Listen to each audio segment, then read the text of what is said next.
Marketing and motivation, the two M's. Every entrepreneur wants to know more about it. So brought down a buddy of mine up from good old Silicon Valley. And we're going to talk with Murray Newlands. He does all kinds of stuff. He's a contributor to Forbes and Entrepreneur Magazine. And knows a thing or two. He's already taught me when we're down here shooting a little basketball. Or watching shoot a little basketball. So thanks for being on. Thank you very much. Yeah. Sounds like, marketing is like one of the things that you were good at. So Yes. it's like you've got the motivation, like the two M's is really what we're talking about today. Motivated yourself away and were able to sustain it even when people are telling you you're crazy to quit Yes. being a stable lawyer. But you found a way through experiments and controlling them. I say most people are the bitch of their mind. If their mind has any fear, they're completely controlled. But you kind of overcame that. Then you said you isolated something. You can't be good at everything. Confucius, the man who chases two rabbits, catches none. Yep. So what have you learned about marketing? I mean, because you were marketing there on day one, sales and marketing, to do your experiment before you quit. Now that you're a more advanced entrepreneur, much more experienced, what are some of those things in marketing that you've been able to stay on the cutting edge of? So it's really interesting. I've read lots of books about marketing. I've written several books about marketing. Mm-hmm. One of the key things I keep coming back to are people get wrapped up in their business Yes. and selling their business. Yeah. Rather than just, honestly, the biggest thing is just keep focusing on what's your customer's problem Yeah. and how are you solving that? Yes. And then communicating how you're solving that problem, your Yes. customer's problem. That needs to be the key of focus, whether it's making your YouTube series about the problem and the how-to solves, Yeah. whether it's using Facebook ads or Twitter, whatever it is, doing that really well Yeah. is really the key to successful marketing, and conveying it in a way that they want to understand it. Yeah. So if you can work out the persona, so the persona is who is my person. Yeah. Even make a board with here's what their face looks like, here's the clothes So that they kind look of like like. the old vision board idea, but Absolutely. it's like this is my. And what what I always start with is good one if you're not sure how to do this. Start with age and gender. So like you said on your board, get a face if your target, and you can tell a lot using Google Analytics or if you're doing a web-based business. So for me, I know it's a relatively young male. Right. For me, so my vision board has my customers that I'm marketing to are 24 to 34-year-old men. Not there are women, and entrepreneurs don't like this because they go, "Well, what about the women? They'll still come." Oh yeah. So okay, so what did you find at first for that design business? Like, what did the customer that you were marketing to look like? It sounds like a B2B business. So it's Yeah, a business lot of owner. it. So I was in Cambridge at the time. I grew up in Cambridge, England. And so a lot of them were technology companies, and they had technology clients, and they were trying to communicate quite a complicated message. So a lot of that was, in those days, a lot of brochures. Mm-hmm. That were Brochures for us Americans, in case you're brochures. Brochures. I like that. I got to get we're opening an office in the UK, so I'm going to have to be able to speak both languages. And then just trying to work with them to really understand what their customers' problems were, they say, and communicate that really well. Yeah. They were the hardest challenges. Really? Oh, The business absolutely. owner? Because particularly with technology companies, and there's a saying that just because you can split the atom doesn't mean that you can sell a product. Yeah. It's completely So different. they're like really smart people that Yes. weren't good at marketing. Absolutely. And so trying to coach them forward. And it's the same with, like, in Silicon Valley, there are lots of developers who make amazing projects. Yes. But you can make an amazing project, and if no one knows about it and no one cares about it, then it's hard for it to be amazing. Also, the thing is, a lot of developers will spend time, like, they'll go away and they'll make something on their own or with a small team. But if they're not focused on the market, then it's very difficult to make sure it's absolutely right. Yeah. And also, a lot of people spend far too long on product development. Yeah. Whereas, go following on the lean startup method, you really need to say, okay, I'll test it, even if it doesn't quite work. Do people want it? What do they need? Yeah. Very few things that you actually develop are Yes, quite all what want you it, yeah. want at the end. One of my friends, who's one of the most successful guys in Silicon Valley, built business worth about $1 billion maybe. He says and it's the old value proposition. Is it weak or is it strong? Like a lot of people's businesses, like I was talking about Instagram. At first, Instagram, Kevin Systrom's idea wasn't Instagram, it was another address book. But did people really want another address book? The answer was no. What they wanted was what he built, a place to post selfies, which was Instagram. And then he made a bill. So it's like changing the value prop helps you be a better marketer. Because if you get the value proposition down and it's a strong value, like the value proposition for this, what we're doing here is my company called Knowledge Society. And the value proposition is sharing everything you wish they would have taught you in school. Yes. Because that was a value prop to me. It's like I grew up like, you come out of high school, you're like, great, I know what the California state bird is. I know what an isosceles triangle is, but I don't know what return on investment is. And so that's all, and it makes it easier to market. And that's kind of what you're saying you found. Absolutely. And then say it's then saying, okay, well, I know what my problem is. I know I can work out where they are and who they are. Yeah. Now, what resonates with them? Yes. What do they love? Yes. And how do I combine what they love with my product so that they are going to absorb it? Mm-hmm. Just like with your video series, you make it, some of it's sitting at desks, but some of it's out on the basketball court because that's much more relatable. Yes. People understand it. Especially to my target or audience. Exactly. Yeah. So understand your target audience and understand the type of content that they love to consume and then do that really well. Yeah. Make sure that they love what you're providing to them. Yeah. And just try and make it better than anyone else. Yeah.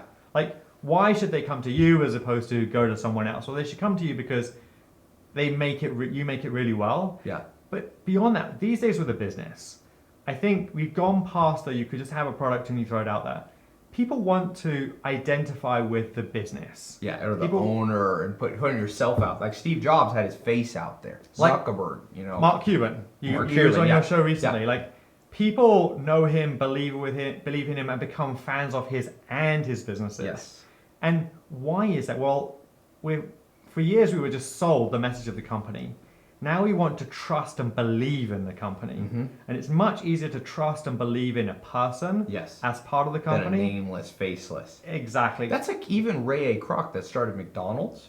There wasn't YouTube, so he couldn't be on camera. Right. But he made Ronald McDonald, which was the clown that kids and Grimace and all these things. So he was very smart.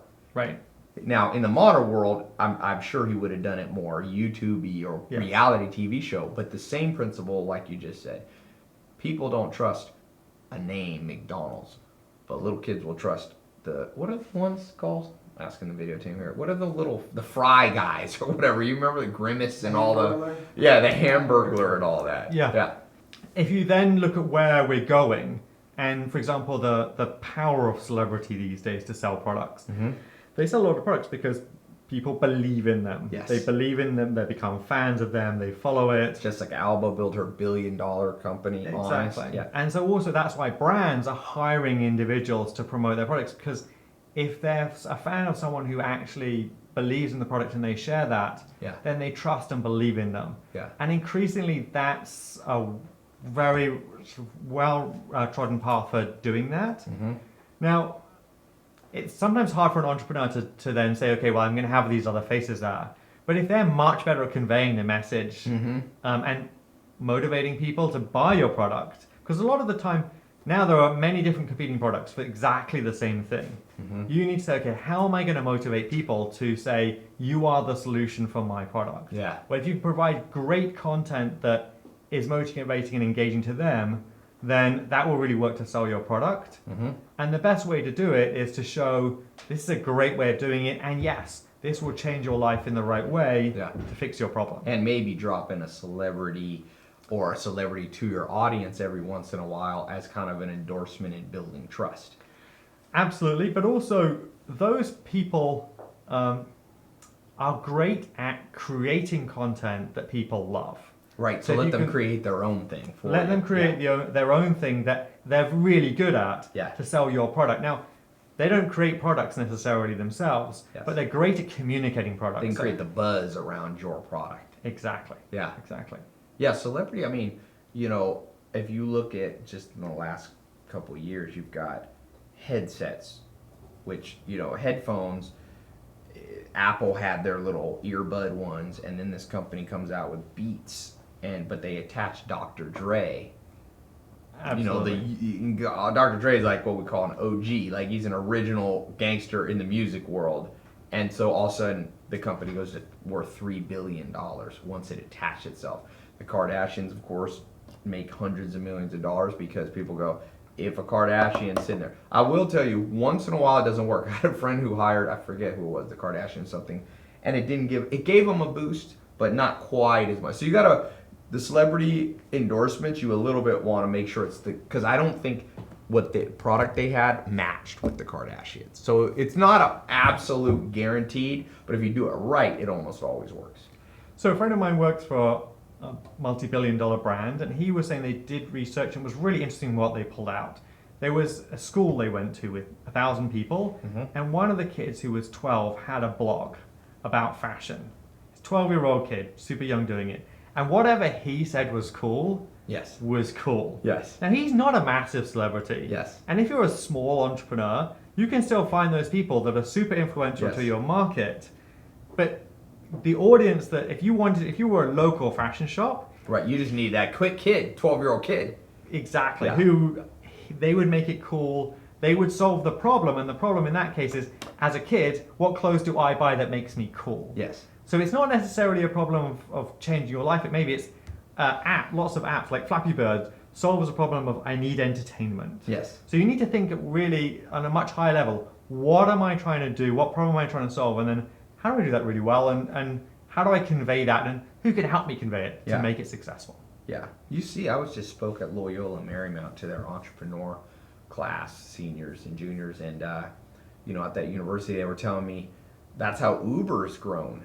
Uber was hiring independent contractor kids who are the influencers at UCLA, USC, and they were paying them $5 for every other kid that they got to sign up for Uber for a new account. Interesting. And they said it's huge. They said everybody's doing that. And one of the guys had a business that was there who hires, he says he has like 7,000 college kids, not full time, they're like little independent. Yep. And he said the interesting thing is that you only need like one kid per campus who's really cool. Right. And that one kid's better than 100 other. So it's that Oh, yeah. we've kind of gone from the world of celebrity, which was traditionally like who's on the screen, Denzel Washington, Brad Pitt, to the world of influencers. A lot of people go, why was Paris Hilton popular? Why was Kim Kardashian? Well, they ushered in the new age of marketing, which is it's not necessarily celebrities who did something. It's just arbitrary people go, they're cool. And so if you can find as entrepreneurs, if you're selling a business product, there's entrepreneurs who are cool.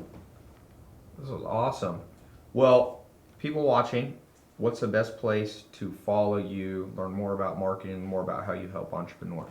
So murraynewlands.com, my personal website. Murray Newlands, we'll put that in the description. Yeah. You can follow me on Twitter. Yeah.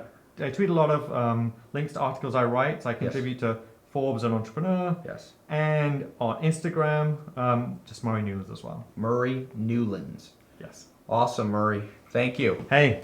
Thanks for coming Thank you down. very You flew much. down here from Sacramento, and it's awesome. So it wasn't quite as cold as Sacramento, but colder than... Well, you were not Sacramento. You were up in... Palo Alto. Palo Alto.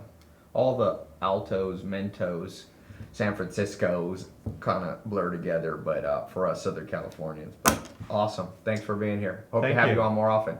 Hope to come down. Yeah. Thank you.